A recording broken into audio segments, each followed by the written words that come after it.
الحمد لمن قدر خيرا وخبالا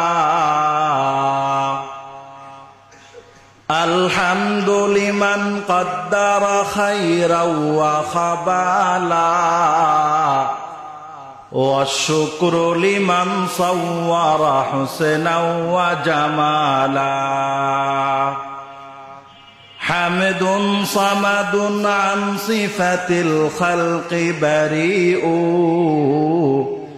رب أزلي خلا خلق كمالا لا ضد ولا ند ولا حد لمولاه الآن كما كان ولم يلق زوالا لا إله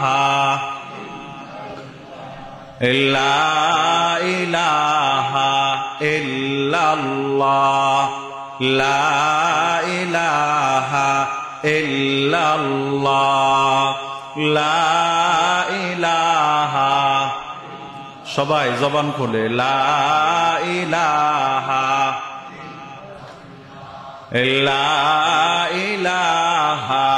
ইল্লাল্লাহ লা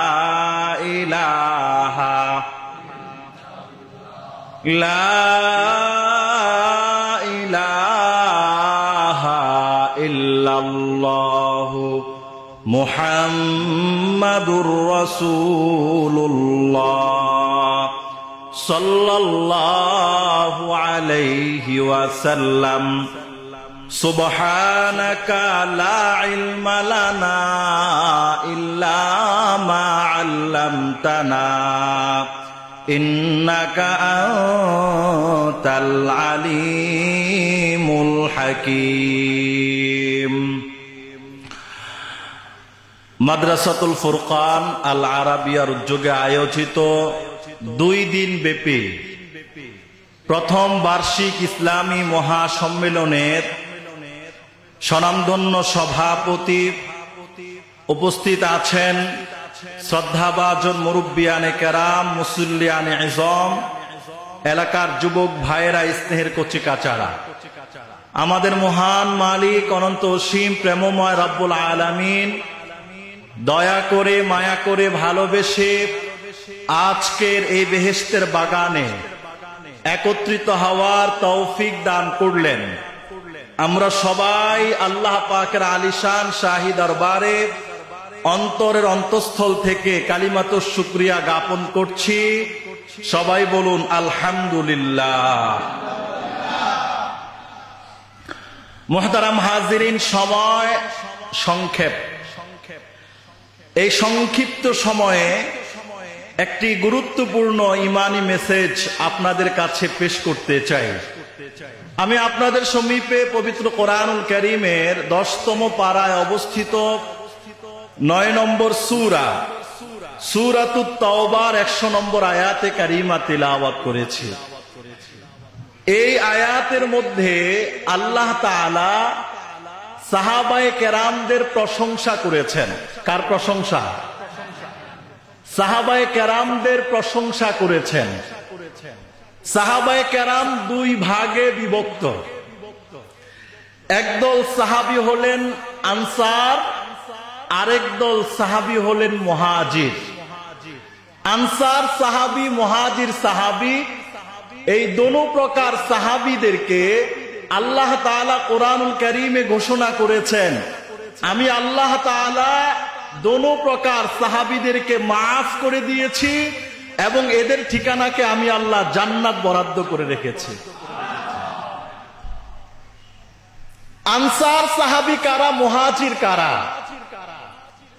সাহাবায়ে কেরাম আমার আপনার আদর্শ। পৃথিবীতে যত মুমিন মুসলমান থাকবে, কিয়ামত পর্যন্ত আসবে, সমস্ত ঈমানদার মুমিন মুসলমান যারা, ইনাদের সবার কামিয়াবি, মুক্তি, সফলতার আদর্শ হলেন সাহাবায়ে কেরাম। কারণ সাহাবায়ে কেরাম রাসূল করিম সাল্লাল্লাহু আলাইহি ওয়াসাল্লামকে ঈমানের সাথে সশরীরে জিন্দা থাকা অবস্থায় দেখেছেন এবং ঈমানের সাথে ইন্তেকাল করেছেন। ইনারা হলেন আল্লাহর রাসূলের কি? সবাই বলেন কি? সাহাবায়ে কেরাম আমাদের দো জাহানের মুক্তির পাথেয়। আল্লাহ তাআলা ঘোষণা করলেন যে আমি আল্লাহ মুহাজির সাহাবীদেরকেও মাফ করে দিলাম, আনসার সাহাবীদেরকেও মাফ করলাম। ওয়াসাবিকুনাল আউয়ালুনা মিনাল মুহাজিরিনা ওয়াল আনসার। আল্লাহর রাসূলের হাতে সর্বাগ্রে যারা কালিমার রশিটাকে রাসূলের হাতে দিয়ে বলেছেন, ইয়া রাসূলুল্লাহ, এতদিন আমরা মূর্তি পূজা করতাম, দুনিয়াদারদের পিছনে থাকতাম, আপনার কালিমার ছোঁয়া পেয়ে আমরা ঈমানের রশিকে আপনার হাতে দিয়ে দিলাম। ঈমানের প্রয়োজনে, কোরআনের প্রয়োজনে, ইসলামের প্রয়োজনে যে কোনো সময়, যে কোনো মুহূর্তে তাজা রক্ত ঢেলে দিয়ে আল্লাহকে রাজি খুশি করতে হলেও আমরা প্রস্তুত আছি, প্রস্তুত আছি, প্রস্তুত আছি। জোরে বলুন সুবহানাল্লাহ। আপনারা আছেন তো? আমাদের জীবন দুই তরিকা, হয়তোবা আপনি মুহাজিরের ভূমিকায় থাকবেন, নতুবা আপনি আনসারের ভূমিকায় থাকবেন। সাহাবায়ে কেরামদের মধ্যে এই দুই দল ছিলেন, একদল মুহাজির আরেক দল আনসার। মুহাজির কারা? যারা মক্কার কাফের, মুশরিক, বেঈমানদের নির্যাতন, নিপীড়ন, স্টিম রোলার সহ্য করতে না পেরে রব্বুল আলামিনের হুকুমে যারা মক্কা থেকে মদিনায় রাসূলের সাথে আগে পরে হিজরত করেছেন তাদেরকে মুহাজির বলা হয়। আচ্ছা, আমি যদি আপনাদেরকে প্রশ্ন করি, রাসূল মাতৃভূমি ছাড়তে চান না, আল্লাহ রাসূলকে যখন কাফের মুশরিক বেঈমানরা সাহাবায়ে কেরাম সহ হত্যার মিশন করেছিল যে আগামী কালকে এই সময় এই মুহূর্তে মুহাম্মদকে কাফেররা হত্যা করবে, প্ল্যান পরিক্রমা সব কিছু একেবারে তাদের পূর্ণ তারা করে ফেলেছিল। আল্লাহ তাআলা রাসূলুল্লাহ সাল্লাল্লাহু আলাইহি ওয়াসাল্লামকে কুদরতিভাবে হেফাজত করেছেন। আল্লাহর রাসূলের চতুর্পার্শ্বে কাফের মুশরিক বেঈমানরা হত্যা করার জন্য তরবারি, তাদের যত ধরনের সরঞ্জাম ছিল সব কিছু নিয়ে তারা প্রস্তুত ছিল। আল্লাহর রাসূলকে আল্লাহ শিখিয়ে দিয়েছেন, ইয়া রাসূলুল্লাহ, আপনি কোরআনুল কারীমের এই এই আয়াত পড়ুন আর ফুৎকার দেন, তাদের চোখের মধ্যে আল্লাহ তাআলা এমন এক পর্দা দিবে, তাদের সামনে দিয়ে আপনি চলে যাবেন, তারা কেউ আপনাকে দেখতে পারবে না। আমি যদি আপনাদেরকে প্রশ্ন করি যে আল্লাহর রাসূল মক্কা ছাড়লেন কেন? রাসূল তো মক্কায় ছাড়তে চান নাই। আল্লাহর রাসূল যখন হিজরত করে চলে যাচ্ছিলেন বারবার পিছনের দিকে তাকাচ্ছিলেন। লাউলা আন্না কওমি মা আখরাজুনি মা সাকান্তু, আমার সম্প্রদায় যদি আমাকে তোর ভিতর থেকে বের না করত আমি কোনদিন তোর ভিটাটাকে ছাড়তাম না। এরকম ভাবে আল্লাহর রাসূল বলছিলেন আর কান্না করছিলেন। রাসূলের চোখ দিয়ে অঝরে পানি গড়িয়ে গড়িয়ে রাসূলের দাড়ি মোবারক ভিজে গিয়েছিল, রাসূলের বুক মোবারক ভিজে গিয়েছিল। বলছিলেন আর কাঁদছিলেন আর মক্কা ছেড়ে মদিনায় যাচ্ছিলেন। আমি আপনাকে প্রশ্ন করব, আচ্ছা রাসূল যে মক্কা ছাড়লেন কি ধন সম্পদের কারণে, টাকা পয়সার কারণে, ক্ষমতার কারণে, জমি জামার কারণে, প্রভাব প্রতিপত্তির কারণে, কিসের কারণে সেটা বলতে হবে? বলেন কিসের কারণে? এক ঈমানের কারণে। লা ইলাহা ইল্লাল্লাহু মুহাম্মাদুর রাসূলুল্লাহ, আল্লাহ ছাড়া ইবাদতের উপাস্য উপযুক্ত কোন মাবুদ নেই। হযরত মুহাম্মাদুর রাসূলুল্লাহ সাল্লাল্লাহু আলাইহি ওয়াসাল্লাম আল্লাহ তাআলার প্রেরিত বান্দা এবং রাসূল এবং নবী। ঠিক না ঠিক কথা বলেন? ছাড়লেন কালিমার জন্য। মুশরিকরা প্রস্তাব দিয়েছিল, মুহাম্মদ তুমি আমাদের সাথে কম্প্রোমাইজ করো, আমাদের সাথে কম্প্রোমাইজ করো যে তুমি আমাদের দেবদেবী মূর্তির ব্যাপারে কিচ্ছুই বলবা না, তুমি যা চাও আমরা তাই দিব। দুনিয়াতে মানুষ তিন জিনিস খুব চায়, টাকা চায়, গাড়ি চায়, বাড়ি চায়, পদ পদবি চায়। আজকের দিনে আজকের সমাজে যত মানুষ বেঈমান হচ্ছে, ইমান বিরোধী কথা বলছে, মসজিদ মাদ্রাসার বিরোধী কথা বলছে, আলেম ওলামা বিরোধী কথা বলে, মুসলমানের বাচ্চা বেঈমান হচ্ছে, কাফের হয়ে যাচ্ছে, মুশরিক হয়ে যাচ্ছে, পদের কারণে, পয়সার কারণে, টাকার কারণে, ক্ষমতার কারণে। ঠিক না বেঠিক কথা বলো? আল্লাহ রসুলকে কাফের মুশরিক বেঈমানরা তিনটা প্রস্তাব পেশ করেছিল যে তোমার ধর্ম তোমার কাছে থাকুক, আমার ধর্ম আমার কাছে থাকুক। তোমার ধর্ম তুমি পালন করলে আমরা গিয়ে তোমাকে শুভেচ্ছা বিনিময় করব, আর আমাদের ধর্ম যখন আমরা পালন করব তুমি এসে শুভেচ্ছা বিনিময় করবে। এর অর্থ হলো তোমার ধর্ম তোমার, আমার ধর্ম আমার, ধর্ম যার যার উৎসব সবার ভাগাভাগি করে খাবা। কি ভাই? ধর্ম যার যার উৎসব যদি তার হইতো, তাহলে কোন দিনের জন্য মক্কা ছেড়ে রাসূলকে মদিনায় যেতে হতেন না। হাজার হাজার সাহাবায়ে কেরাম ঘর বাড়ি, টাকা পয়সা, জমি জামা, নিজের বিবি আওলাদ, পরিবার পরিজন সব কিছু ছেড়ে মক্কা ছেড়ে মদিনায় চলে গেলেন। এক কালিমা লা ইলাহা ইল্লাল্লাহকে তাজা, জিন্দা, শক্তিশালী এবং এটাকে মজবুত রাখার জন্যই তারা এই কাজ করেছেন। এখানেই তো আমার আপনার জীবনের পার্থক্য। একটা জান্নাত আছে তো নাকি? একটা জাহান্নাম আছে তো? জান্নাতে যাবে ইমানদাররা, জাহান্নামে যাবে যত কাফের মুশরিক বেঈমান আর মুসলমান সমাজে নামদারি মুনাফিকরা। আচ্ছা, এই ঠিকানা কিন্তু দুটাই। দুনিয়াতে যা কিছু করছি, যা কিছু হচ্ছে, এক সময় ছিলাম না, আজকে আছি, এক সময় কিন্তু থাকবো না। কত কিছু করছি, এটার কোনো কি নাই, শেষ পরিসীমা নাই। পৃথিবীতে আল্লাহ তাআলাই পাঠিয়েছেন। কেন পাঠিয়েছেন? কিসের জন্য পাঠিয়েছেন? নাস্তিক হওয়ার জন্য, মুরতাদ হওয়ার জন্য, বেঈমান হওয়ার জন্য, আল্লাহর বিরুদ্ধে কথা বলার জন্য, কোরআনের বিরুদ্ধে কথা বলার জন্য, মসজিদ মাদ্রাসার বিরুদ্ধে কথা বলার জন্য না, না। আল্লাহ তাআলা পৃথিবীতে আমাকে আপনাকে পাঠিয়েছেন আল্লাহর দাসত্ব করার জন্য, কোরআনের কথা বলার জন্য। কোরআনের বিপক্ষে যারা বলবে ওদের গোষ্ঠী সুদ্ধা ধ্বংস করে দেওয়ার জন্য। ঠিক না বেঠিক কথা বলে? আল্লাহ তাআলা ঘোষণা দিয়েছেন কোরআনুল কারীমে, ফামান যুহজিহা আনিন নার ওয়া উদখিলাল জান্নাহ ফাকাদ ফাজ। এ আমার বান্দারা, তোরাই শুধু 50-60 বছর আছিস তা নয়। পৃথিবীতে এমন নবীর উম্মতরাও ছিল যারা 400 বছর, কোন নবীর উম্মতরা 500 বছর, কোন নবীর উম্মতরা 600 বছর, 700, 800, 1000 বছর পর্যন্ত কি পেয়েছে? হায়াত পেয়েছে। নূহ আলাইহিস সালাতু ওয়াস সালাম 950 বছর পর্যন্ত কালিমার দাওয়াত দিয়েছিলেন। কালিমা, কালিমা, আল্লাহ ছাড়া কারো উপাস্য চলবে না, আল্লাহ ছাড়া কারো গোলামি চলবে না, আল্লাহ ছাড়া কারো সামনে সিজদা দেওয়া যাবে না, আল্লাহ ছাড়া কারো সামনে মাথা নত করা যাবে না।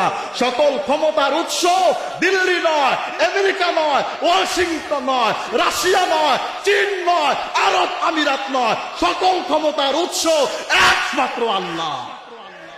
কোরআন সামনে আছে না নাই?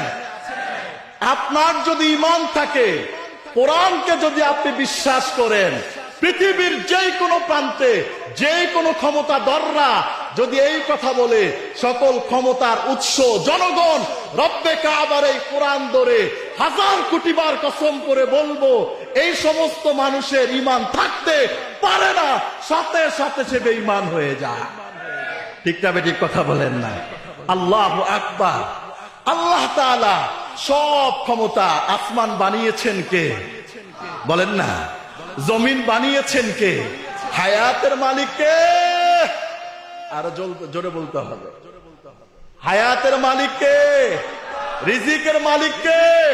ধন দৌলতের মালিক কে? সব কিছুর ক্ষমতা যার হাতে তিনি কে? আরো চিল্লা বলতে হবে কে? আল্লাহু আকবার। যারা এর বিপরীতে আগে বলেছে এরা কাফের, দলিল কোরআন, আর কোন যুক্তি তর্ক চলবে না। যারা বলছে এরাও কাফের, দলিল কোরআন, কোন যুক্তি তর্ক চলবে না। কিয়ামত পর্যন্ত যারা আল্লাহ তাআলার কোরআনের বিপরীতে কথা বলবে তারাও কাফের, বেঈমান হয়ে যাবে।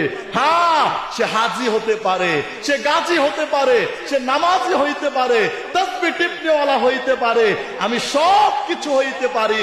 কোরআনুল কারীমের লাখ লাখ শব্দ, শত শত আয়াত, হাজার হাজার আয়াত, শত শত সূরার একটা শব্দ, একটা বর্ণ, একটা হরফকে যদি কেউ অস্বীকার করে তার ঈমান আছে না গেছে?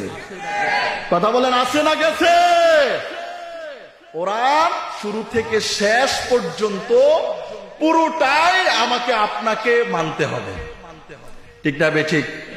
সূরা ফাতিহা থেকে সূরা নাসের পর্যন্ত আল্লাহ তাআলা যা কিছু দিয়েছেন এটার ভিতরে কোন জিনিস বাদ দেওয়া যাবে না।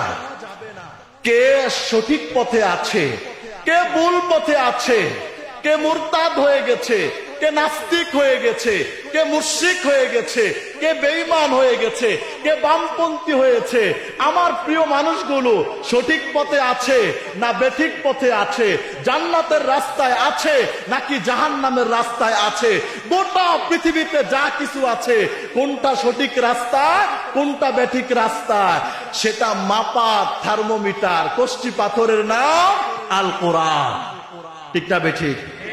আল কোরআনকে সামনে রাখবেন। পৃথিবীতে যত দল হোক, যত মতবাদ হোক, যত গোষ্ঠী হোক, যে যাই হোক না কেন, আপনি কি ঠিক আছেন না বেঠিক আছেন, আল কোরআন আপনার সামনে রাখলে আল কোরআন বলে দিবে তুমি মুসলমান কি মুসলমান না, তুমি ঈমানওয়ালা কি ঈমানওয়ালা না, তুমি আল্লাহ ভক্ত কি আল্লাহ ভক্ত না, তুমি ইসলামের পক্ষের শক্তি নাকি ইসলামের বিপক্ষের শক্তি, এটা বলে দিবে কে?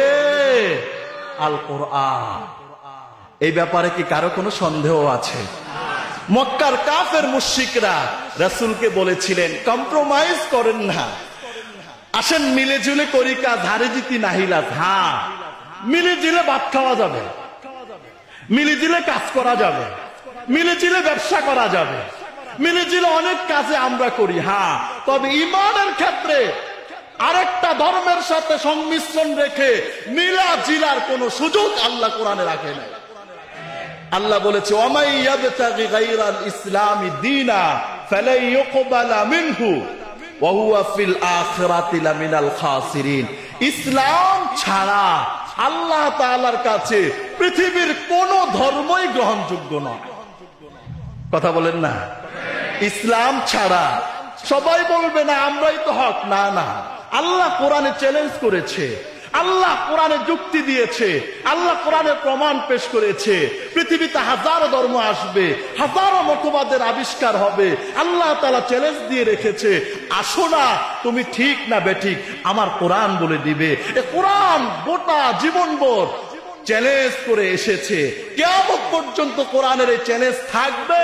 এই কোরআনের সাথে মোকাবেলা করে কোন শক্তি আদৌ পর্যন্ত পারে নাই, কিয়ামত পর্যন্ত পারবেও না। এই ব্যাপারে কি কোনো সন্দেহ আছে?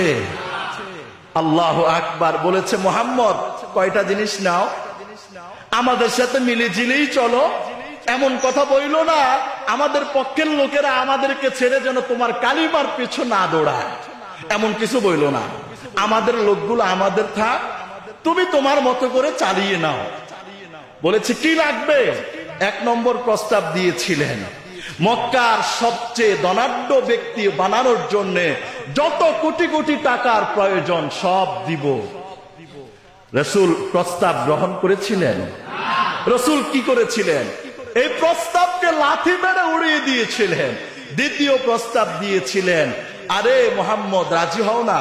দ্বিতীয় প্রস্তাব হলো তোমাকে মক্কার সবচেয়ে পাওয়ারফুল নেতা বানিয়ে দেওয়া হবে, আসো না ধর্মের ব্যাপারে পারস্পরিক কম্প্রোমাইজ করি। রাসূল কারীম এটাও উড়িয়ে দিয়েছিলেন। আবার রাসূলকে বলা হয়েছিল মক্কার সবচেয়ে সুন্দরী নারী যেটা, ওটাকে আপনার বধূ বেশে আপনার ঘরে নিয়ে আসবো। মুহাম্মদুর রাসূলুল্লাহর কাছে এক এক করে তিন প্রস্তাব এসেছিল, সবচেয়ে ধনাঢ্য ব্যক্তি হবেন, নতুবা আপনি সবচেয়ে সুন্দরী নারী বিবাহ করবেন, আপনাকে সবচেয়ে বড় নেতা হিসেবে ঘোষণা করা হবে। রাসূল কি মেনেছেন না মানেন নাই? রাসূল যদি মানতেন, যে রাসূল পেটে পাথর বেঁধেছিলেন, খাদ্যের যন্ত্রণা, সাহাবায়ে কেরাম দৌড়িয়ে রাসূলের কাছে এসেছেন, ইয়া রাসূলুল্লাহ, খাদ্যের যন্ত্রণায় পুরা কাবু হয়ে গেছি, খানার ব্যবস্থা থাকলে ভালো হতো। প্রত্যেক সাহাবী তার পেটের কাপড় উল্টিয়ে দেখালেন। কি দেখালেন? কাপড় উল্টানোর পরে দেখেছে প্রত্যেক সাহাবীর পেটের মধ্যে এক একটা করে পাথর বাঁধা আছে। আল্লাহ রসুল কি করলেন? আল্লাহর রসুল ওই কাপড়টা রসুলের পেট থেকে কাপড় উঠালেন, দেখলেন আল্লাহর রসুলের পেটে দুটি করে পাথর বাঁধা। এত জীর্ণ শীর্ণ কষ্টে সারা জীবন রসুল কাটিয়েছেন। টাকার চাহিদা কার না আছে? এটা আপনার জন্য আদর্শ।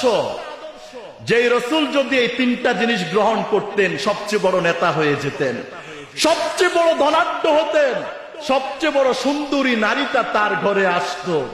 এই কালিমার সাথে কম্প্রোমাইজ চলবে না, নেতার চলবে না, দলের চলবে না, বাপমার চলবে না, পৃথিবীর কোন অপশক্তির সাথে কালিমার ব্যাপারে কম্প্রোমাইজ চলবে না। টাকা পাইলেই তো কালিমা বিক্রি হয়ে যায়, ঠিক না বেঠিক? পদ পাইলেই তো কালিমা বিক্রি হয়ে যায়, কম্প্রোমাইজিং শুরু হয়ে যায়। আল্লাহর রসুলের আদর্শে এবং নীতিতে এটা ছিল না।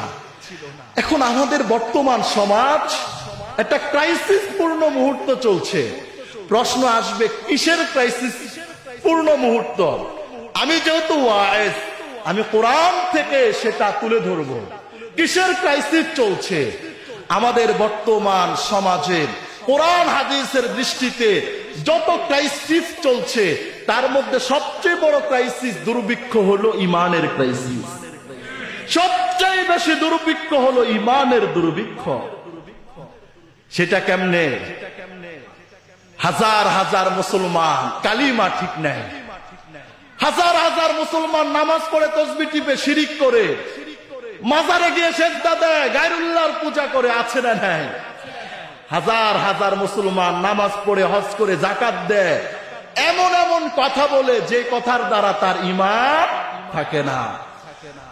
মুসলিম শরীফের হাদিসে এসেছে, হযরত আবু হুরায়রা রাদিয়াল্লাহু তাআলা আনহুর বর্ণনা, আল্লাহ রাসূল বলেছেন, বাদিরু বিল আমাল ফিতানান কাকিতাইল লাইলিল মুজলিম।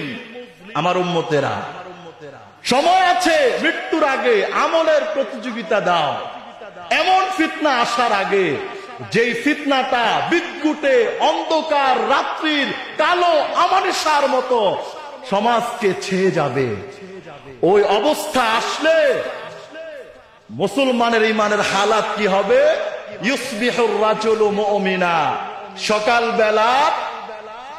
সকালবেলার যে মুসলমান বিকাল বেলায় কাফের হয়ে যাবে।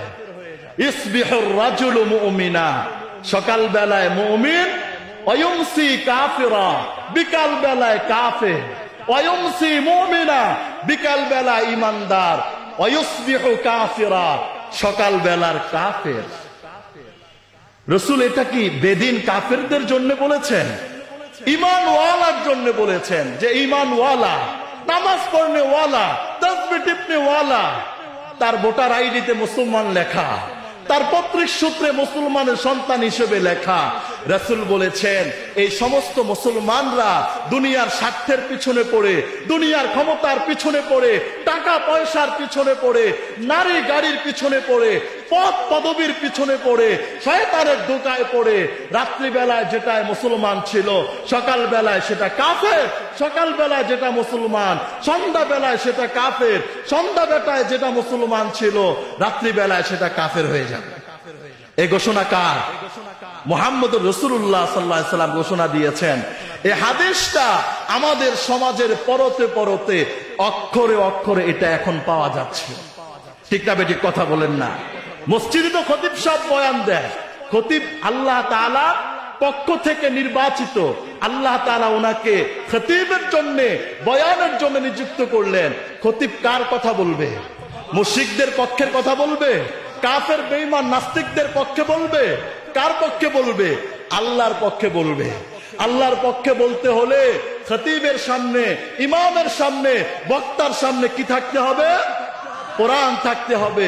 বক্তা কোরআনের কোন সূরার আলোচনা করতে পারবে, কোন সূরার করতে পারবে না, এটা নির্ধারণ করে দেওয়ার ক্ষমতা কার? কথা বলেন না। আল্লাহ তাআলা তো এটা ভাগ করে দেন নাই যে সূরা বাকারার আলোচনা করা যাবে, আল ইমরানের আলোচনা করা যাবে না, মুমিনুনের আলোচনা করা যাবে, সূরা কাফিরুনের আলোচনা করা যাবে না, সূরা মুনাফিকুনের আলোচনা করা যাবে না। পুরা কোরআন যেহেতু আল্লাহর পক্ষ থেকে আসছে, রাসূল পূর্ণ কোরআন তার সমাজের সর্বস্তরের মানুষের কাছে অক্ষরে অক্ষরে খুলে খুলে সব বলে দিয়েছেন। ঠিক নয় কি? ইয়া আইয়ুহার রাসূল বাল্লিগ মা উনজিলা ইলাইকা। আপনার আল্লাহ তাআলা আপনার কাছে যা কিছু অবতীর্ণ করেছে আপনি সব কিছুকে খুলে খুলে বর্ণনা করবেন। সূরা ফাতিহার আলহামদু থেকে শুরু করে সূরা নাসের মিনাল জিন্নাতি ওয়ান নাস পর্যন্ত যা কিছু আছে, কোরআনে রাজনীতির কথা আছে, সুদের বিরুদ্ধে কথা আছে, মুনাফিকের বিরুদ্ধে কথা আছে, মুশরিকের বিরুদ্ধে কথা আছে, খুনের বিরুদ্ধে কথা আছে, চোরের বিরুদ্ধে কথা আছে, জিনাকারীর বিরুদ্ধে কথা আছে, ধর্মাদ্রোহীদের বিরুদ্ধে কথা আছে, লুটপাট লুটতরাজদের বিরুদ্ধে কথা আছে, দুর্নীতিবাজদের বিরুদ্ধে কথা আছে না নাই? কিন্তু হুজুর যখন কোরআন থেকে কথা বলে, তখন যদি মুসল্লিদের পক্ষ থেকে বলা হয় হুজুর এটা বাদ দেন, ওইটা বলেন, আপনারা চিনতে বাকি রইবে না। নিঃসন্দেহে সে সব কিছু হতে পারে, ব্যবসায়ী হতে পারে, হাজি হইতে পারে, গাছি হইতে পারে, আর হাজারো পদবি থাকতে পারে, নিঃসন্দেহে সে মুসলমান নয়। ঠিক না? ঠিক নয় কি? সুবহানাল্লাহর কথা বললে অসুবিধা নাই, আলহামদুলিল্লাহর কথা বললে অসুবিধা নাই। আলহামদুলিল্লাহ আছে কোথায়? সুবহানাল্লাহ আছে কোথায়? আপনি মুমিন, আপনার কাছে আমার প্রশ্ন, আপনার মুসলমানের কাছে আমার প্রশ্ন, কোরআনে যদি সুবহানাল্লাহর কথা থাকে, সুবহানাল্লাহর কথা বললে অসুবিধা নাই। আলহামদুলিল্লাহর কথা আছে, আলহামদুলিল্লাহর কথা বললে অসুবিধা নাই। আল্লাহু আকবারের কথা আছে, আল্লাহু আকবারের কথা বললে অসুবিধা নাই। কোরআনে ইসলামী রাজনীতির কথা আছে, ওটা বললে আপনার অসুবিধা কেন? কোরআনে তো ইসলামী খেলাফতের কথা আছে, ওটা বললে আপনার অসুবিধা কেন? কোরআনে জিহাদের কথা আছে, ওটা বললে আপনার অসুবিধা কেন? গোটা দেশের ভিতরে যেই সমস্ত মসজিদে, যেই সমস্ত মাহফিলে, যে সমস্ত খানকায়, সম্মেলনে এই জাতীয় আলোচনা হওয়ার পরে যারা বাধা দেয়, যারা এটার বিরুদ্ধে প্রতিবাদ গড়ে তোলে, আল্লাহর কোরআনের কসম করে বলি তারা ইমানদার নয়, ইমানদার নয়, তারা মুনাফিক, মুনাফিক, মুনাফিক। কোন সন্দেহ আছে? কোরআনের সব কথা বলার ওপেন সুযোগ থাকতে হবে। যারা সুযোগ দিবে না, হাজারো মসজিদ গড়েও সে জান্নাতে যাইতে পারবে না। মসজিদ আল্লাহর জন্যে, আল্লাহর কথা আল্লাহর মসজিদে বলার তুমি বাধা দেওয়ার কে?